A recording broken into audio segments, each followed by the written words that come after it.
Tan, you know, we hear a lot about pairing food with wine, but we can't forget about beer. We certainly cannot. One local brewer has long used their beer in recipes people have been trying to get their hands on for years. And guess what? Now we can.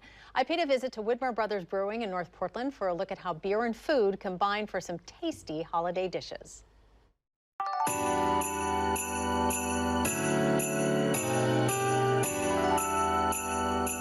I'm here with Jake Nielsen, who is a brand manager for Widmer. This is so fun. We're going to be talking about pairing beer with food and even cooking with it as well. What do we have here? So here we have the legendary beer cheese soup. Back in the day at the Widmer Brothers Pub, this was the pub favorite. Today, we're sharing it and that recipe for all of you here to try. It goes perfectly with Widmer Brothers Hef. And why? Just like wine pairings with food, beer pairings allow you to take the flavors from a beer, whether that's the citrus notes from Hef or some of those toasted malt notes from a Hefeweizen, and pair it perfectly with a nice light cheese. This is Tillamook extra sharp cheddar, a perfect soup. And I would imagine some of that carbonation cuts through the fat of the cheese. It does. It creates like a nice balance. So obviously cheese is a very heavy product, but when you make it into a soup, you want it to be lighter, and that beer allows you to do that. So you got a nice balanced soup with all that cheese flavor without the weight.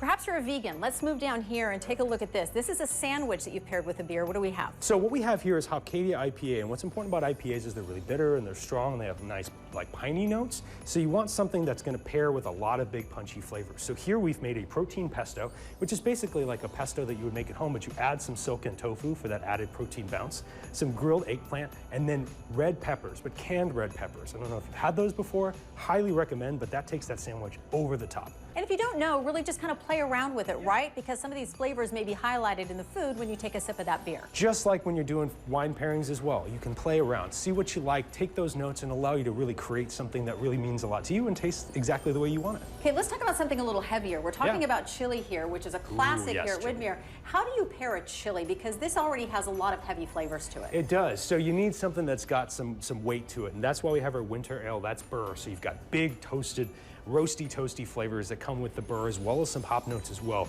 That allows you to take that chili and really take it up a notch. I've added some spice with poblano chilies. That allows you to get a little bit of heat in the winter time, but also mix it up, have it taste a little bit different, and it plays so well with that big beer.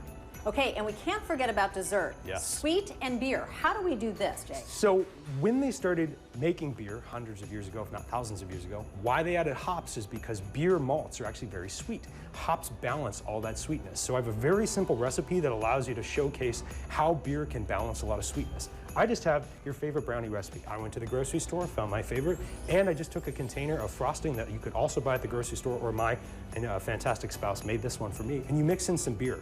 All those hoppy notes from an IPA will balance the sugar from all that frosting, and you can make a nice simple recipe without having to worry about cooking something from scratch that'll taste great for the holiday and pairs with beer perfectly. I think at the end of the day, experimenting with what you like and then pairing it with food as you go. It's easy and it's fun, and beer allows you to not only drink beer while you're making it, but then you have something delicious at the end.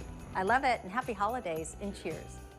Okay, you guys, this is amazing. You have a special opportunity tomorrow and Wednesday to stop by Widmer's Tasting Room on North Russell in Portland to taste the beer featured in the recipes. Wow. You can also buy the featured beer there at a special price. They're going to have the recipes for the beer soup and the chili printed out for you. Wow. Easy one-stop shopping. Again, that's tomorrow and Wednesday from 9 to 5. They're usually open on Fridays and Saturdays to help do this, but you know, we've got the holiday coming up this weekend, so they're doing it tomorrow and Wednesday. You want to look for the visitor entrance on North Russell, and you can also find the recipes on Widmer's Instagram page. But you guys, it's so fun to go there and taste and I used to go there when they were open as a pub. I remember going there. So you can buy, you know, they have cider there that you can purchase and all kinds of things. And then you can also pick up the recipe and tootle on home and make them. I love the look of that beer soup because it's not so thick like other beer soups. Nice and creamy, right? And he talks about experimenting with things, and I'm like, no, just what it says in the recipe is what I'm going to do. And experimenting, you know, it's a great way to do it. And here's the other thing, you guys, people have been trying to get their hands on that recipe for years. It took them 2 years to get it from a big batch down to what you can make in the small home kitchen. So they've been working really hard on it. Wow. Can't wait. Super Thank fun. you. Yes. That was so fun, Ken. It makes me think of coming up later this week. There's a segment of Shauna and I making a cheese ball. I can't wait to see this. I'm super excited about it. It's more like watching Dumb and Dumber working with Shauna. No, Dumb and Dumber, maybe. Dumbest right here. We had some issues in the shoot, and but you know what? The cheese ball's amazing. You'll want to stick around for that one. Fun holiday segments coming up this week, so stick around. Let's go.